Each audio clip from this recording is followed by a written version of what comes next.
Ok.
Madame le ministre, nous sommes à Sikasso ce matin dans le cadre d'une conférence débat.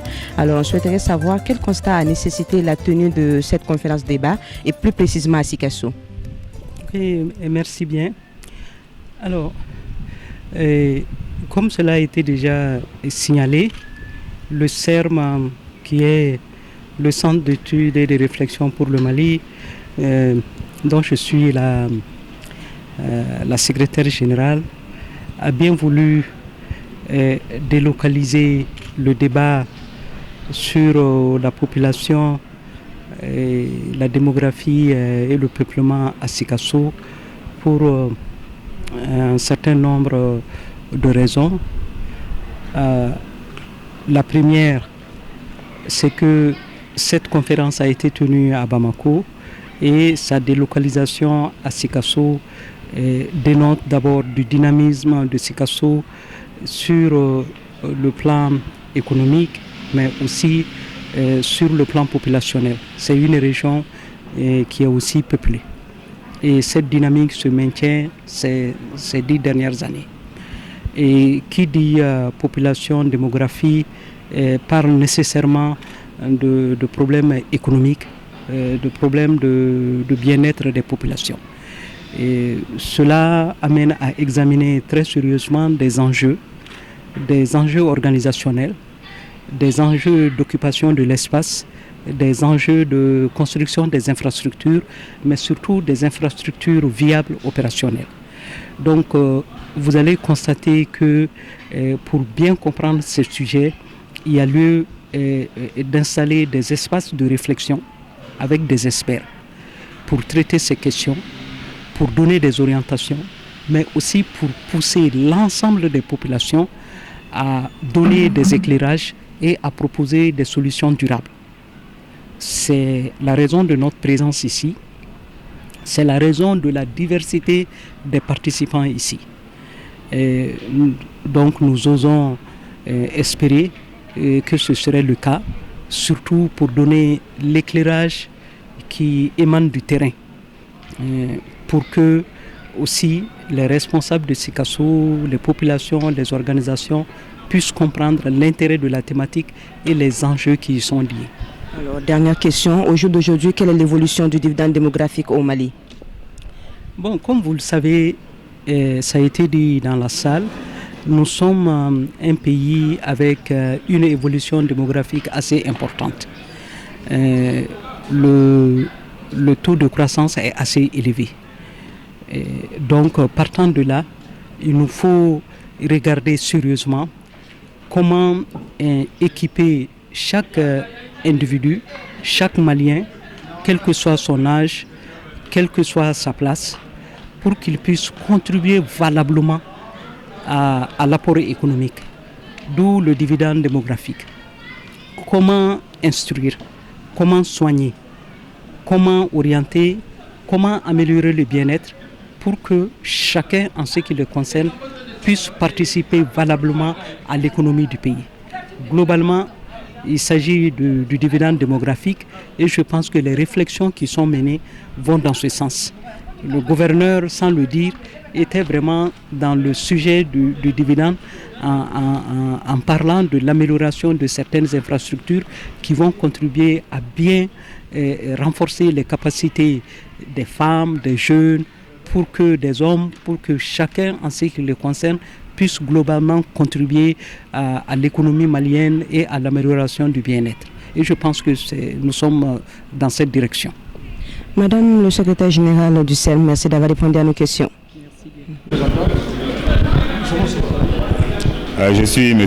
Sadou Doumbo, je suis le directeur général de l'Observatoire national du dividende démographique, un établissement public à caractère scientifique et technologique sous la tutelle du ministère de l'Aménagement du territoire et de la population. Relever le défi de la transition et du dividende démographique au Mali, est-ce qu'une chose possible? Relever le défi de la transition démographique et du dividende démographique est possible dans le cas d'un pays comme le Mali. Mais je rappelle que le dividende démographique, c'est l'accélération de la croissance économique du fait de deux choses. La première, qu'on appelle première condition, c'est d'accélérer la transition démographique, de faire en sorte que dans le pays, il y ait plus de personnes potentiellement actives, donc des personnes d'âge comprises entre 15 et 64 ans, par rapport aux personnes dépendantes, donc d'âge inférieur à 15 ans et supérieur à 64 ans. Alors dans ce sens-là, c'est ça la première condition. Et la deuxième, c'est d'investir massivement dans la santé, dans l'éducation, dans la formation et de l'emploi, en particulier des jeunes, mais également de mettre en place des mécanismes de bonne gouvernance et de redevabilité. Donc cela est bien possible au Mali si on s'attaque aux déterminants de la transition démographique et qu'on fasse en sorte que le plus d'enfants, le plus de jeunes, le plus de personnes potentiellement actives aient accès à une formation de qualité, aient accès à une santé de qualité et aient accès à un emploi décent et plus productif pour permettre au pays de générer des ressources nécessaires à la capture du dividende démographique. Merci, c'est bon? Pas trop rapide? Non, c'est bon. Et au sortir de cette conférence, le débat sur la population, la démographie et le développement au Mali, on a dit de relever le défi de la transition du dividende démographique. Quelles sont vos impressions? Bon, je pense que les débats ont été très fructueux. Les exposés ont été, comme d'habitude, très bien faits. Ah, d'accord. Je pense que les exposés ont été très clairs, très précis. Et bon, je pense que le public aussi a fortement réagi disons, aux exposés des experts. Ce que je retiens, c'est que c'est une préoccupation majeure, la croissance démographique, les déterminants de cette croissance, notamment le statut de la femme, le fait que les filles ne sont pas toutes scolarisées, qu'il y a les mariages précoces, qu'il y a divers freins à ce qu'on appelle la capture du dividende démographique. Parce que le dividende démographique, comme on dit, c'est le fait que la population soit restructurée de manière à ce que les actifs soient beaucoup plus nombreux que les personnes dépendantes. Les personnes dépendantes les plus importantes étant effectivement les enfants. Alors pour arriver à ça, il faut maîtriser la fécondité, il faut que les femmes aient un statut beaucoup plus élevé que maintenant dans notre pays. Et il faut faire en sorte que ce gap qui se dégage, cette force de travail qui va se dégager dans le futur, soit éduquée, soit employée et donc soit aussi en bonne santé. Et c'est toute cette problématique qui a été exposée. Et je pense que la population, enfin disons les participants à cet atelier l'ont bien compris et ils ont fait de fortes recommandations là-dessus. Et l'une des recommandations majeures, bien sûr liée au contexte actuel, c'est l'éducation. Il faut vraiment que les enfants reprennent le chemin de l'école, que les enseignants aussi mettent un petit peu d'eau dans leur vin pour que vraiment l'école redémarre et continue. Parce que l'école, c'est la vie de toute une nation. Si l'école ne marche pas, eh bien, cette nation est en péril. Voilà. Merci.